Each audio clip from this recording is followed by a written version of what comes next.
हमारा भाई मिल की तरफ घुसने की कोशिश किया, लेकिन दरमान जो है गेट बंद कर दिया, वो ढुकने नहीं सका। वो अपना जान बचाने के लिए सोजा रोड तरफ भागता रहा। गोली लगा रहा कमर में, पेट फाड़ दिया।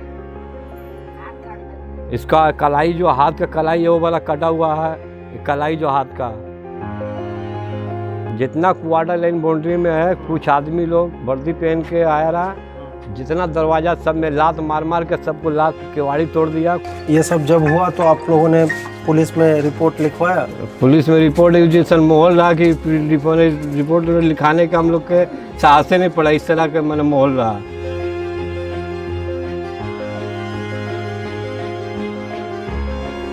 कुछ नौजवान लड़का लोग जिद रहा, जो घर छोड़ कर नहीं गया, अपने घर में रहा, उसको पकड़ के सबको ले गया रहा पुलिस।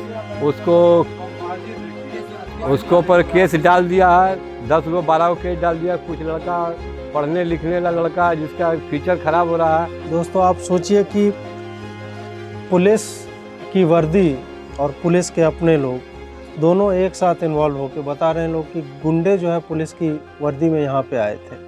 नमस्कार, मैं अजीत, और मेरे पीछे दूर आप देखेंगे तो एक जूट मिल है और उसी के सामने ये गली है जिसमें अभी थोड़ी देर पहले एक सायरन बजा था और वहाँ के जो कर्मचारी हैं, कामगार लोग हैं, श्रमिक हैं, वो वहाँ से आ जा रहे थे। रास्ते की कुछ तस्वीरें दिखाऊंगा जहाँ पे लोग अलग अलग कामों में व्यस्त थे। कहीं पानी चल रहा है, कोई नहा रहा है। इन लोगों का जो है यहाँ पे लगभग 1400 ऐसे छोटे छोटे क्वार्टर जो हैं इन लोगों के लिए हैं, श्रमिकों के लिए, जहाँ काफ़ी सालों से ये लोग यहाँ पे बसे हुए हैं। हम जिनके साथ बैठे हुए हैं उनका नाम मुन्ना साहब है, राजेश साहब के भाई हैं। राजेश जी की हत्या जो है कुछ गुंडों ने कर दी थी और वो गुंडे पुलिस की वर्दी पहन के आए थे। मैं मुन्ना जी से पूछना चाहूँगा। मुन्ना जी, सबसे पहले ये बताइए कि ये पूरा हुआ कैसे? आपको कब खबर आई कि आपके भाई को गोली लग गई है? जिस दिन घटना हुआ रहा उस दिन हम अपना चच्चा घर पर रात में चला गया सोने के लिए। किस जगह पे? बूढ़ी बरतल्ला। अच्छा, दूर पड़ता है। अच्छा। सवेर में जब वहाँ से हम 7-8 बजे जब आते हैं तो रास्ता में कुछ आदमी बोल रहा था कि राजेश साहब को गोली लग गया, राजेश साहब को गोली लग गया। तो हमने सोचा कोई होगा, कोई दूसरा कोई, लेकिन एक आदमी बोला कि जो फल बिक्री करता है राजेश साहब, उसी को गोली लगा। तो हमको कुछ मैंने दौड़ हो गया कि लगता कहीं हमारे भाई की तो घटना नहीं ना हुआ। वहाँ से हम चला गए हॉस्पिटल गोलघर में देखते हैं पुलिस सब दुनिया का खड़ा है। हम थोड़ा वहाँ डर गए रहे। फिर हम वहाँ से फिर अपना भतीजा घर चल गए। भतीजा मेरा वहाँ फ़ोन किया गोलघर के कोई स्टाफ से, इस नाम के आदमी को घटना घटा। तो बोला हाँ, रात में 12 बजे 11:30 बजे रात को पुलिस लेके आया, गोली उसको लगा। फिर जब पुलिस निकल गया तो फिर उसके बाद में हम लोग गए तो देखते हैं कि वो व्यक्ति हमारा भाई है। अच्छा, हमारा भाई है। तो हम लोग को देख के तो मैंने खून सूख गया कि हमारा भाई को घटना हो गया। और वो लड़का इतना सीधा साधा है कि उन्हें कभी कोई चीज़ में रहता होता नहीं है ना कुछ। मैंने उसको सिर्फ खाना है और अपना ड्यूटी करता रहा, अपना घर में आता रहा। उस दिन जो घटना हुआ रहा, पुलिस पब्लिक में जो होता रहा घटना, वो पुलिस लोग फायरिंग करता रहा, गोली फोली, तो कोई मिल के तरफ भागा रहा। हमारा भाई मिल की तरफ घुसने की कोशिश किया, लेकिन दरमान जो है गेट बंद कर दिया, वो ढुकने नहीं सका। वो अपना जान बचाने के लिए सोजा रोड तरफ भागता रहा। उसी कारण समय उसको कमर में गोली लगा। कुछ आदमी बोला कि उसको गोली भी लगा, उसको कुछ मैंने चपाड़ा तो उसको पेट पर मारा गया। अच्छा, मारा और उसके बाद फिर उसकी डेथ हो गई। उसका बाद में डेथ संगे संग नहीं हुआ। उसके बाद पुलिस उठा के गोलघर ले गया हॉस्पिटल में। कौन पुलिस? जो मारा वो वाला नकली पुलिस या असली पुलिस? पुलिस तो ले गया, असली पुलिस ले गया उठा के। उसमें हुआ पड़ी, हमारा भाई से नाम पूछा कि तुम्हारा नाम का है, तो अपना नाम बताया। वो लाल व्यक्ति का नाम, हमारा नाम बताया, हमारा भाई का नाम मुन्ना साहब है। उसका बाद में पानी मांगा, पानी तो पीने के लिए, पानी नहीं दिया पीने के लिए। वही 2-3 मिनट के बाद उसको डेड हो गया। अच्छा, और ये हॉस्पिटल में नहीं दिया। हॉस्पिटल में 2-3 मिनट के बाद एडमिट किया था कि ये सारी चीजें हॉस्पिटल के भीतर ले जाते ही हो रही थी, पानी मांग रहा है? नहीं, एडमिट पुलिस लोग ले जाके एडमिट किया हॉस्पिटल में। लेकिन उसका तो ऐसा मैंने दशा हो गया कि उसको तो कोई सवाल ही नहीं कि बचने का। उसको तो पूरा ऐसा फाड़ फोड़ दिया, गोली लगा रहा कमर में, पेट फाड़ दिया। इसका कलाई जो हाथ का कलाई है वो वाला कटा हुआ है, कलाई जो हाथ का, एक हाथ का कलाई कटा हुआ है। और ये करने वाला लोग मतलब आपने बताया कि सीधा साधा अपना काम करना है, एकदम और वापस सीधा आना साधा है। पूरा 1400 क्वार्टर में एक आदमी भी इसको नहीं बोला कि ये सब लंफमेला लड़का है। मतलब कोई कोई चीज राजनीति से से ना भाजपा ना कोई चीज से तृणमूल, मतलब नहीं है, कोई मतलब नहीं। कोई नहीं। अपना घर में आना खाना चुपचाप अपना गेट पे जाकर समय नहीं, गेट पे जाकर बैठा दिन भर घर में टीवी देखना खाना पीना काम करना, क्या कहाँ क्या हो रहा नहीं हो रहा उससे कोई मतलब नहीं है। उम्र कितनी थी? उम्र कोई 25-26 से होगा इसका। शादी ब्याह नहीं हुआ शादी था? ब्याह अभी इसका नहीं हुआ। आपके माता पिता भी हैं? माता पिता नहीं है, माता पिता हमारा मर गया कुछ दिन अच्छा आगे। अच्छा अच्छा। ये सब जब हुआ तो आप लोगों ने पुलिस में रिपोर्ट लिखवाया? पुलिस में रिपोर्ट जैसा माहौल रहा कि रिपोर्ट लिखाने का हम लोग के साहस नहीं पड़ा। इस तरह का मैंने माहौल रहा। कुछ आदमी बोला कि नाम दो इसका नाम दो, हम लोग देखते हैं कि नाम देंगे, फिर इस तरह दंगा का माहौल है, कहीं हम लोग इधर उधर जाएंगे, फिर कहीं उसी तरह हम लोग की तरह घटना नहीं कर दे। इसी तरह हम लोग नाम नहीं दिए। पुलिस आया रहा 1-2 बार घर पर हमारा। पुलिस बोला रहा कि तुम लोग को हर जगह जो भाई घटना घटा है ये सरकार तरफ से घर जाना तुम लोग को मिलेगा। 1-2-3 बार आया, उसका बाद से आना बंद हो गया। मिला कि नहीं? कुछ नहीं मिला अभी तक, कुछ एक पैसा किसी तरफ मतलब से नहीं मिला। सरकार ने ना ऐसा माहौल दिया कि आप जाके केस कर सके, सरकार ने ना पैसा दिया आपको, और आपको ये भी पता नहीं कि केस देके 2 तरह से होता है। एक केस होता है कि आप करेंगे, एक होता है कि पुलिस खुद ही करती है। पुलिस डेड बॉडी लेके गए तो एक केस वो बनाएगी। पुलिस बोल रहा है कि ये तो बमबाजी करता रहा, इसी पर आरोप लगा दिया हमारा भाई के ऊपर में। बचने के चलते वो अपन करके कि हम पुलिस जो है वो बोलता है कि ये बम बनाता रहा, बमबाजी करता रहा। पुलिस इसी पर मैंने थोप दिया रहा। मदन मित्रा के आदमी रहा बाबू, सब मदन मित्रा के आदमी रहा।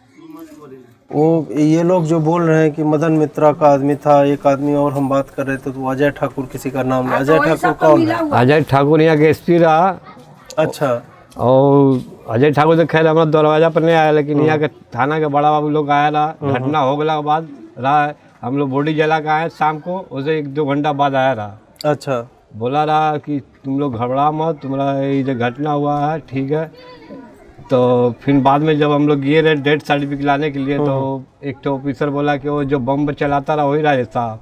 हम लोग तो थाना में कुछ बोल नहीं सकते हैं कि क्या करते बम चलाने का।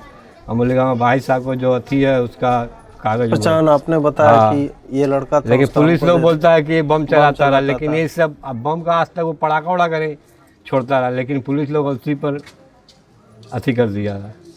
और किसी पार्टी का आदमी आपको मदद कर रहा है यहाँ पे? पार्टी का आदमी है तो हम लोग के सिंह जी है, भाजपा के विधायक हैं पवन सिंह, ये लोग आए मिलने के लिए आपसे? हाँ वो सब आया रहा। उसका पिताजी भी ऐलान करके गया रहा कि 10 लाख रुपया हम लोग पार्टी तरफ से देंगे। पैसा तो ठीक ही आया रहा, 5 आदमी का आया रहा घटना जिसका इसका घटना हुआ रहा, 5 आदमी के चेक आया रहा, लेकिन 4 का चेक मिल गया। एक चेक जो हमारा जो मिलने वाला था, कुछ हमारा जो परिवार जो है वो आकर वहाँ झमेला उमेला किया है कि नहीं, वो हमको वो बोला हमको दो, बोलता हमको दो। अच्छा। यहाँ तो सभी को जानते हैं, नेता भी जानता है, यहाँ के सब भी जानता है कि भाई हमारा यहाँ रहता रहा। गोतिया लोग तो सब है, बहुत सारा गोतिया अपना अपना मैंने सब घर बाड़ी बना के वो सब अपना अपना जगह पर। लेकिन वो लोग झमेला उमेला करने लगा तो नेताजी जो चेक जो है रुकवा दिया है। बोलता है इसका जब डिसीजन होगा सही तब उसको बाद चेक दिया जाएगा। तो आप न केस कर पाए हैं, ना आपको ये पता है कि उसका जब केस ही नहीं हुआ तो इन्वेस्टिगेशन जांच वाँच तो कुछ पुलिस आपसे कुछ साइन वाइन भी करवाया? नहीं, कुछ नहीं करवाया। इसका मतलब कम से कम मामला चल रहा है। और आपने ये भी पता करने की कोशिश नहीं की कि आपके भाई के ऊपर ये जो बोल रहा है कि वो जो बम बनाता था, तो सही में कहीं उसके ऊपर केस तो नहीं है कि खाली कह रहा है? नहीं, वो लोग तो मैंने अधिकतर पुलिस वाला वही सब अफवाह मैंने डाला है कि बम चला और बमबाजी जो बचा वही से राजेश साहब अच्छा बोल रहा था। तो आपको लगता है जब माहौल ऐसा है और ये सरकार इस तरह से काम कर रही है तो आपको उम्मीद है कि कभी आप जान पाएंगे कि आपके भाई को किसने मारा? नहीं, ऐसे हम लोग कैसे जान पाएंगे। तो हाँ, और सब हम लोग तो रहे नहीं, हम लोग तो दूसरा जगह रहे, लेकिन कुछ आदमी बोला कि सब 19 तारीख के दोपहर वाला में जो घटना हुआ लाइन पूरा लाइन बाउंड्री में कचहरी रोड पे जो हुआ था? नहीं, हम लोग का लाइन बाउंड्री में पूरा जितना क्वार्टर जो है ना। अच्छा 5 नंबर गेट वाला। अच्छा। जितना क्वार्टर लाइन बाउंड्री में है, कुछ आदमी लोग वर्दी पहन के आया रहा जितना दरवाज़ा सब में लात मार मार के सबको लात केवाड़ी तोड़ दिया। कुछ आदमी को यही सब गेट, हाँ यही सब क्वार्टर सब में क्वार्टर में लात मार मार के केवाड़ी तोड़ दिया है। कुछ नौजवान लड़का लोग जिस रहा जो घर छोड़ कर नहीं गया, अपने घर में रहा, उसको पकड़ के सबको ले गया रहा पुलिस। उसको ऊपर केस डाल दिया है, 10 गो 12 गो केस डाल दिया। कुछ लड़का पढ़ने लिखने वाला लड़का जिसका फ्यूचर खराब हो रहा है। कुछ आदमी के तो सुधीर बाबू जो वो पुराना एसपी रहा, वो आया रहा तो 1-2 आदमी को छोड़ा रहा और कुछ आदमी का केस चलिए रहा।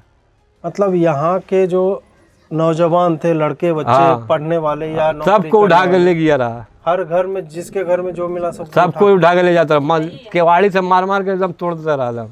और नकली वर्दी पहने हुए लोग थे। पुलिस भी उसका साथ में था। अच्छा, पुलिस गुंडा दोनों साथ में मिल के सब काम कर रहा था। दोस्तों आप सोचिए कि पुलिस की वर्दी और पुलिस के अपने लोग दोनों एक साथ इन्वॉल्व होकर बता रहे हैं लोग कि गुंडे जो है पुलिस की वर्दी में यहाँ पे आए थे। सिर्फ ये एक पिक्चर आप अपने दिमाग में सोचने की कोशिश कीजिए कि पुलिस ही वर्दी वाला गुंडा, एक उपन्यास है बहुत बहुचर्चित है वेद प्रकाश शर्मा का। तो यहाँ पे गुंडे जो है पुलिस की वर्दी में घूम रहे थे और ठीक है कि एक दंगा हो जाता है कहीं पे, उसमें कुछ हो गया। राजेश साव को किसी ने टारगेट करके नहीं मारा कि उसको 10 दिन से लगाए हुए थे कि वो कहीं पे मिलेगा मार देंगे, ऐसी किसी कोई दुश्मनी नहीं थी। ना ही उसका कुछ राजनीतिक था कि वो भाजपा में था कि तृणमूल में था, किसी की दुश्मनी हो सकती है। बता रहे हैं कि यहाँ 1500 घर हैं, यहाँ पे क्वार्टर हैं श्रमिकों के, और उसमें से हर एक आदमी कहता है कि नहीं वो अच्छा लड़का था, उसका कोई इस तरह का रिकॉर्ड नहीं है। और वो बचने के चक्कर में जिधर उसको नहीं दौड़ के जाना चाहिए था उसमें उसको गोली लग जाती है। यहाँ तक भी एक परिवार जो है सह लेता है कि ठीक है दंगा हो गया और हमारा लड़का बच्चा कहीं जा रहा था, उसको गोली लग गई। दुख की बात तब होती है जब जो बच्चा हमारा है नहीं उसको इस नाम से बदनाम किया जाता है कि वो घर में बम बनाता था। आप सोचिए कि एक परिवार को ये तक नहीं पता है कि उसका बच्चा कैसे मार दिया गया, हत्या कैसे कर दी गई, और ऊपर से उसको इस झूठ के नीचे दब के जीना पड़ रहा है कि उसका भाई या उसका बेटा या उसका चाचा जो है वो बम बनाया करता था। अब सोचिए कि छोटे बच्चे होंगे उसके घर के, वो कहीं गली में जाएंगे और कोई बोलेगा तुम्हारा चाचा बम बनाया करता था, उस बच्चे पे किस तरह का असर पड़ेगा। उम्मीद नहीं है कि न्याय मिलेगा। इन्होंने केस तक, मतलब आप सोचिए कि जितने लोगों से मैं मिल रहा हूँ, घाटपाड़ा में मैं लगातार अभी घूम रहा हूँ, किसी ने ये नहीं कहा कि हमने केस किया है और हम थाना जाके पता कर रहे हैं कि हमारे केस में कितनी प्रगति हुई है, उस पर क्या चल रहा है, क्या जांच हुआ है, कहाँ तक जांच पहुँचा है। पूछा कि आप कभी गए कोई कोर्ट केस में, डेट वेट पे कभी गए? कुछ नहीं। पुलिस आया, आपको डेथ सर्टिफिकेट आपके पास है और मिल गया, बात खत्म कर दिया। हम लाने की है, पुलिस के अनुशासन दिया है कि सरकार तरफ से कुछ आपको सहायता मिलेगा। और मतलब आप सोचिए कि एक फल बेचा करते थे, वो फल बेचा और जूट के ये फैक्ट्री में भी काम उनका नया नया लगा था। तो इस तरह के लोग जो, मतलब आप सोचिए कि हम जिस जगह पे खड़े बैठे हुए हैं, आप देख रहे होंगे कि ये किस तरह का इलाका है। ये वैसा इलाका नहीं है कि हाई फाई बिल्डिंगें बनी हुई हैं और सब चीज़ सब लोगों को मुहैया की जा रही है। यहाँ पे लोग सड़कों पे नहा रहे हैं, जूट मिल का वहाँ से पानी आपने देखा होगा कि दीवार से गिर रहा है। इस तरह से कम आमदनी वाले लोग यहाँ पे रहते हैं, उनके लिए गुजारा करना ही एक अलग जद्दोजहद है जीवन जीने की। उसमें जब इस तरह का एक केस होता है कि एक बच्चे को जो है मार दिया गया फायरिंग करके, उसके बाद इनके घरों में इनको पता नहीं है कि कौन आएगा, लात मार के घुस जाता है और जो भी यंग या बालिग आदमी है उसको खींच के ले जाते हैं और उसके साथ कुछ और करते हैं, मारते हैं, पीटते हैं, बम फेंक देते हैं, हर तरह का उसके ऊपर गलत तरह के चार्जेस लगाए जाते हैं। ऐसे में न्याय की उम्मीद जो है थोड़ी धुंधली हो जाती है।